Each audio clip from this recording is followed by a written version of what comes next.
먼저 광고를 하나 드리겠습니다. 오늘 저는 좀 쉼의 시간을 가지려고 합니다. 그래서 내일 새벽에는 문영석 목사님이 인도하시고요. 오늘은 문영석 목사님이 잠깐 쉼의 시간을 갖습니다. 오늘 우리가 요한복음 9장을 살펴봤는데 요한복음 7장과 8장의 시간적인 배경은 초막절 기간이었다고 어제 말씀을 드렸습니다.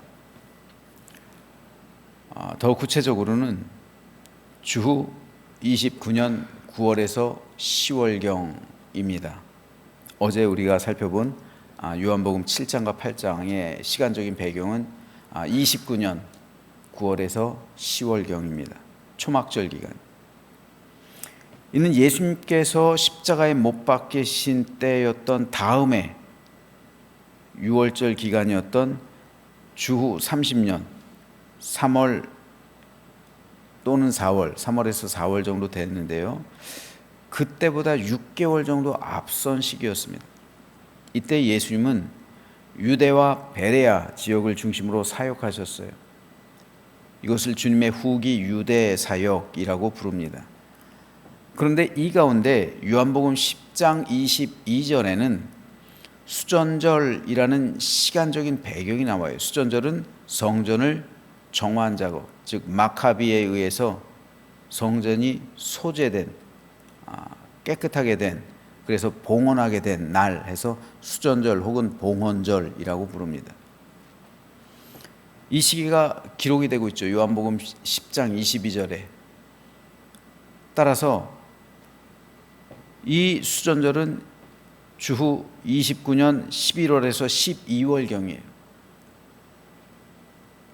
그렇기 때문에 요한복음 9장과 10장은 주후 29년 11월 12월경에 유대와 베레아 지역에서 있었던 예수님의 이 사역을 기록하고 있는 거예요. 즉 9장과 10장의 시간적인 배경은 29년 11월에서 12월이라는 말입니다. 그러니까 7장과 8장에서 약 3개월 정도 흐른 뒤라고 할 수가 있습니다. 특별히 오늘 우리가 읽은 요한복음 9장에는 예수님의 신성을 증명해 보이는 사도 요한의 6번째 표적이 나오고 있습니다. 요한은 예수님의 신성을 입증해 보이는 7가지 표적을 기록하고 있죠. 그 가운데 6번째 표적을 요한은 9장에서 기록하고 있어요. 그 표적이 바로 나면서부터 소경되었던 자를 고쳐주신 표적이었습니다. 요한복음 9장은 이 표적을 중심으로 전개가 되는데 크게 세 문단으로 나눌 수가 있습니다. 12절까지는 예수님의 신성을 입증하는 제6표적으로서 날 때부터 소경된 자의 치유를, 13절에서 34절은 치유받은 소경에 대한 바리새인들의 신문과 출교 처분을, 마지막으로 35절에서 41절은 치유받은 소경의 신앙 고백 및 영적 소경들에 대한 주님의 심판을 경고하고 있습니다. 오늘은 이 가운데서 17절에서 19절 말씀에 대해서 살펴보겠습니다. 이에 맹인되었던 자에게 다시 묻되 그 사람이 내 눈을 뜨게 하였으니 너는 그를 어떠한 사람이나 하느냐? 대답하되 선지자니이다. 요한복음이에요. 요한복음 8장이 아니라 9장입니다. PPT 다시 띄워주세요. 유대인들이 그가 맹인으로 있다가 보게 된 것을 믿지 아니하고 그 부모를 불러 묻되 이는 너희 말에 맹인으로 났다 하는 너희 아들이냐? 그러면 지금은 어떻게 해서 보느냐? 예수님 당시 사람들은 맹인으로 태어난 것을 부모의 죄나 혹은 그 사람의 죄 때문이라고 생각했어요. 그래서 2절에 보면 제자들조차 예수님에게 라비어, 이 사람이 맹인으로 난 것이 누구의 죄로 인함이니까? 자기입니까? 그의 부모입니까? 그의 부모가 죄를 지어서 이 아들이, 자기 자식이 맹인으로 태어났다. 그러니까 부모의 죄의 유전설이죠.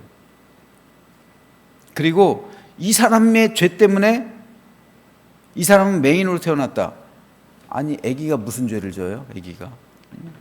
근데 유대인들은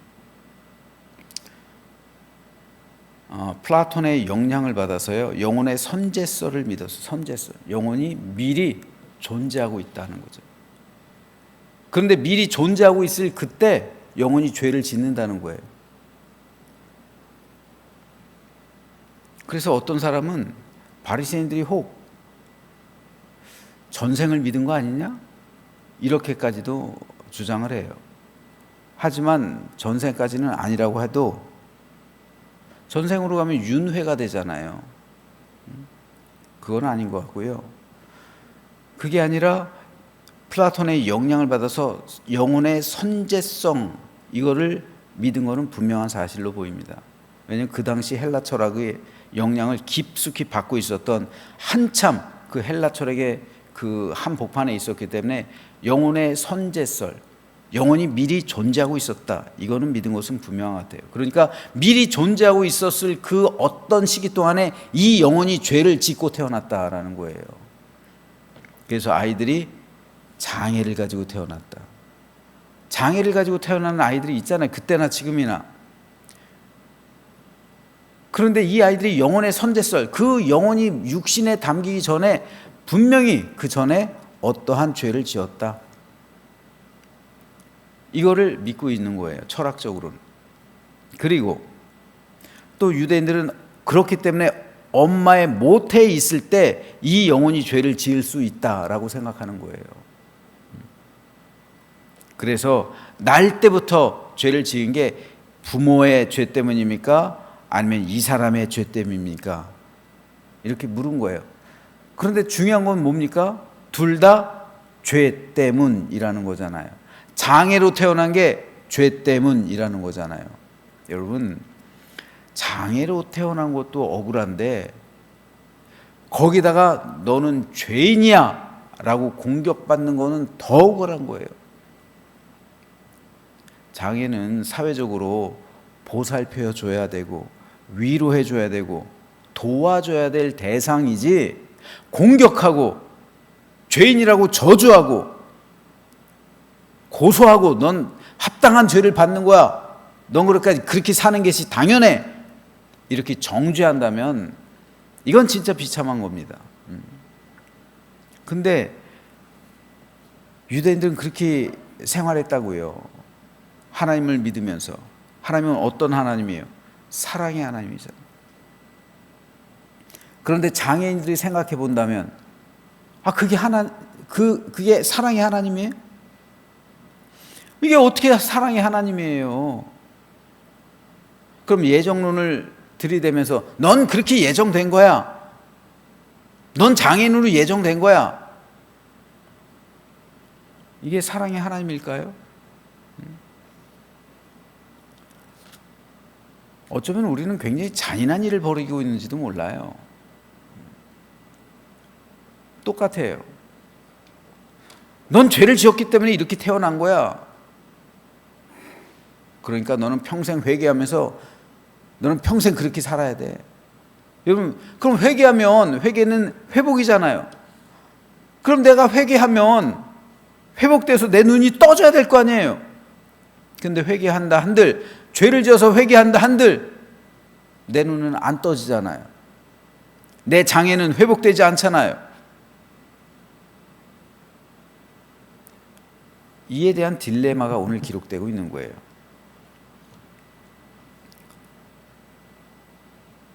예수님께서 그의 병을 치유해 줬잖아요. 그래서 맹인이 낫게 됐잖아요. 장애가 사라진 거예요. 그럼 한번 생각해 보세요. 유대인들의 관념에 의하면, 바리새인들의 주장에 의하면 이 사람은 하나님께 죄를 지었어요. 이 사람이 지었든 부모가 죄를 지었든. 그래서 이 사람은 저주를 받았어요. 그래서 형벌의 결과로 장애를 가지고 태어났어요. 그렇기 때문에 이 사람의 장애는 고칠 수가 없는 거예요. 이 사람의 장애를 고칠 수 있는 분은 누구밖에 없어요? 하나님. 왜요? 하나님이 이 사람의 죄를 용서해 주셔야, 하나님이 이 사람의 죄를 용서해 준 사죄의 은총이 임해야 이 사람의 장애가 사라지는 거잖아요. 회복되는 거잖아요. 그런데 예수님께서 이 사람을 치유해 주셨어요. 그래서 장애가 회복됐어요. 눈이 떠졌단 말이에요. 그렇기 때문에 바리새인들이 받는 충격은 대단한 거예요. 왜요? 자기들의 신앙, 그리고 자기들이 가르쳐 왔던 것이 틀린 거잖아요. 이 맹인이 만일 자신이나 혹은 그의 부모가 죄를 지어서 맹인이 장애로 태어났다면 그 저주와 형벌을 해결할 수 있는 분은 오직 하나님밖에 없죠. 따라서 예수께서 그의 병을 고쳤다는 것은 예수님이 하나님이라는 증거죠. 그렇잖아요. 자기들의 이론에 따르면. 그래서 그들은 혼란스러워하는 거예요. 그런데 요한은 이것이 바로 예수님께서 하나님이시라는 증거가 된다라는 것을 변론하고 있는 거예요. 그래서 7대 변론이 나오는 거잖아요. 하지만 바리새인은 요한의 이 주장을 도저히 받아들일 수가 없는 거예요. 그렇다고 자기들이 이제까지 주장해 오던 대로 병은 죄의 결과라는 그들의 가르침이 틀린 것이라고 인정할 수도 없는 노릇이에요. 그건 이제까지 자기들이 틀린 것을 믿어왔기 때문에. 그래서 그들이 할 수 있는 건 뭡니까? 너 원래 눈 떠 있었던 거 아니야? 이거예요. 너 맹인이 아니었어. 너 원래 눈이 떠져 있었는데 네가 사람들 속인 거야. 이런 식으로 몰아가는 거예요, 지금.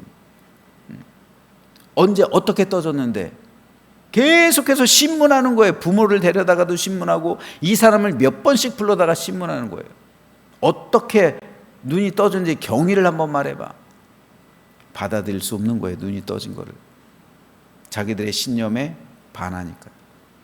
자기들이 틀렸다는 것을 인정하기 싫으니까요.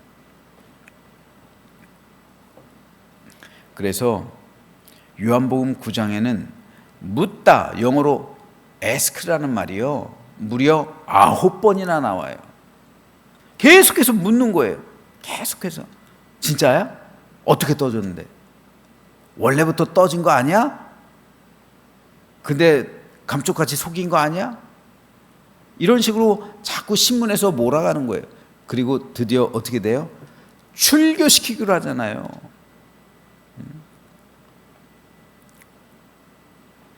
아니, 눈이 떠진 게 출교할 대상이에요? 예수님이 안식일에 눈을 뜨게 했다고 해서 그걸 죄인으로 몰아가고 출교시킬 결의를 할 수 있는 그런 상황이에요? 그게 사랑의 하나님의 모습입니까? 그의 믿음입니까? 아니잖아요. 바리새인들의 이 태도를 통해서 우리는 한 가지 중요한 점을 깨달을 수가 있어요. 즉, 믿음과 신념은 완전히 다르다는 거예요. 바리새인들은 하나님에 대한 믿음을 가지고 있었던 사람이 아니에요. 자기들이 만든 율법의 신념을 가지고 있었던 사람들이에요. 자기들이 만들어 온 율법적인 체계, 미시나, 게마라, 그리고 그를 통한 해석인 탈무드, 이런 것들을 통해서 신념을 가진 거예요. 종교적인 신념이 있었단 말이에요. 하나님에 대한 참된 믿음이 아니라 종교적인 신념이요, 자기들이 세운 신학에 대한 신념이요. 그 신념이 그들의 눈을 가린 거예요. 그들이 가지고 있었던 신념으로 인해서 하나님의 음성을 듣지 못한 거예요. 하나님을 보았어도 보질 못한 거고, 하나님의 음성을 들었어도 듣지 못하고 깨닫지 못하는 거예요. 예수님께서 말씀하시니까 깨닫지 못하는 거예요. 표적을 보고서도 알지 못하는 거예요. 왜요? 신념 때문에. 믿음이 아니라 신념 때문에요. 예수님께서는 너희가 듣기는 들어도 깨닫지 못할 것이요 보기는 보아도 알지 못하리라 라는 이사야의 예언으로 당시 바리새인들이야말로 진정으로 맹인된 사람이라고 선포합니다. 너희들이 진짜 맹인이야. 이 사람은 단지 육신의 눈을 못 보는 거지만 너희는 영적인 눈이 감겨 있다는 거예요. 너희는 영적으로 귀가 들리지 않는다는 거예요. 눈이 멀었다는 겁니다. 그 이유는 그들의 신념에 있는 거예요. 그들이 가지고 있었던 신념이 하나님에 대한 참된 믿음을 무너뜨려 버린 겁니다. 믿음은 진리입니다. 진리에 관한 거예요. 하지만 신념은 가치 체계요. 그리고 내 생각입니다. 사람들의 생각이에요. 철학이 뭡니까? 사람들의 생각이잖아요. 사람들의 지혜잖아요. 철학은 지혜라는 의미예요. 원래 필라소피. 그죠? 지혜라는 의미입니다. 철학은 사람들의 지혜예요. 지혜를 모은 거예요. 집대성한 겁니다. 아리스토텔레스, 플라톤, 소크라테스 철학자들이요. 현인이라고 하는 거예요. 그래서 지혜로울 현자를 써서 지혜로운 사람들이요. 철학자들이요. 그들은 현인이지 믿음의 사람들이 아니에요. 플라톤이 구원받습니까? 소크라테스의 지혜로 구원받습니까? 아니잖아요. 근데 이 사람들은 그 당시 랍비들 유명하죠. 샴마이, 힐레 이런 사람들은 이 플라톤의 영향을 받아서 이 자기들이 가지고 있던 토라를 그 영향으로 풀어낸 사람들이란 말입니다. 그래서 그들을 랍비라고 하잖아요. 그런데 이 랍비들이 가르친 것은 믿음도 있지만 자기들의 생각도 있는 거예요. 그런데 이 사람들은 그 랍비들의 생각을 신념으로 믿음으로 받아들였는데 결국 그건 뭡니까? 철학이잖아요. 사람의 지혜잖아요. 그런데 그 지혜가 사람의 신념이 믿음을 삼켜버린 거예요. 믿음과 신념이 부딪혀요. 근데 신념이 믿음을 이겨버렸다고요. 그래서 그들은 믿음의 사람이 아니라 신념의 사람이 된 거예요.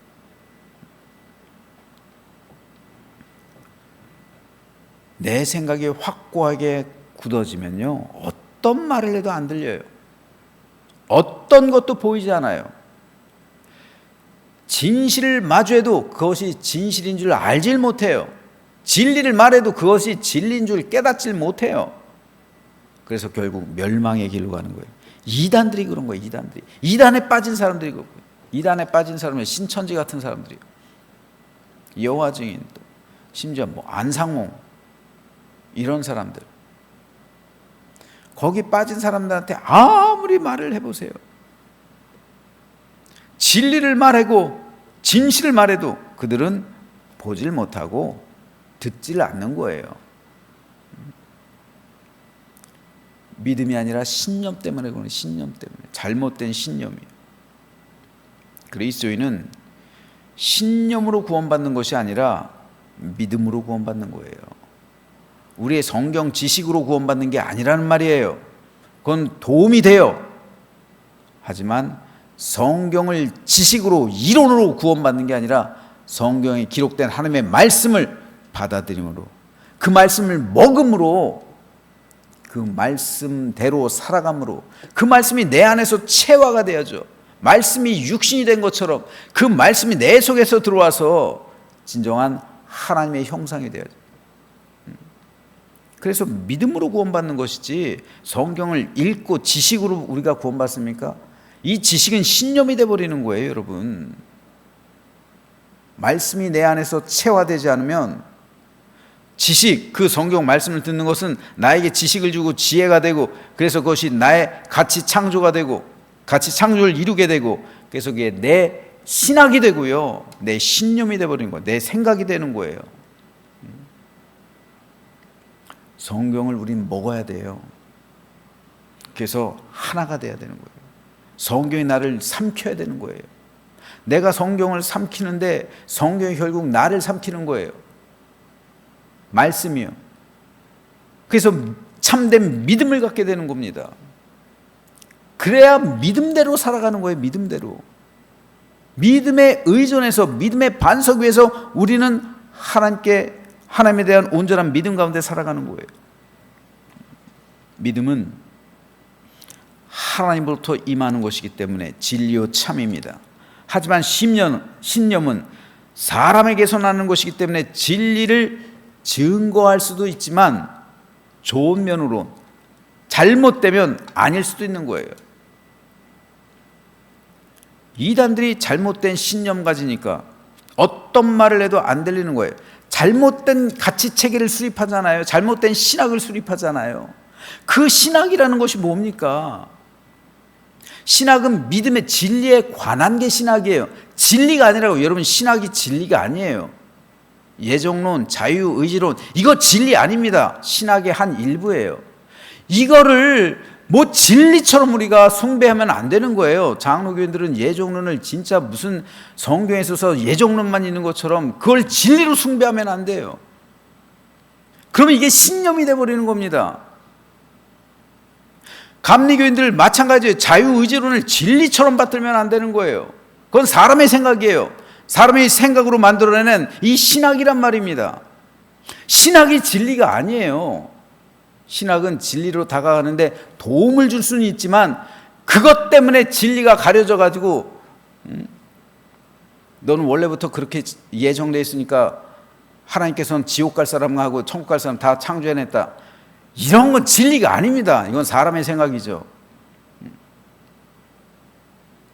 이게 신념이라는 거예요. 이게 신념. 이런 신념을 가지면 우리는 안 되는 거예요. 믿음을 가져야죠.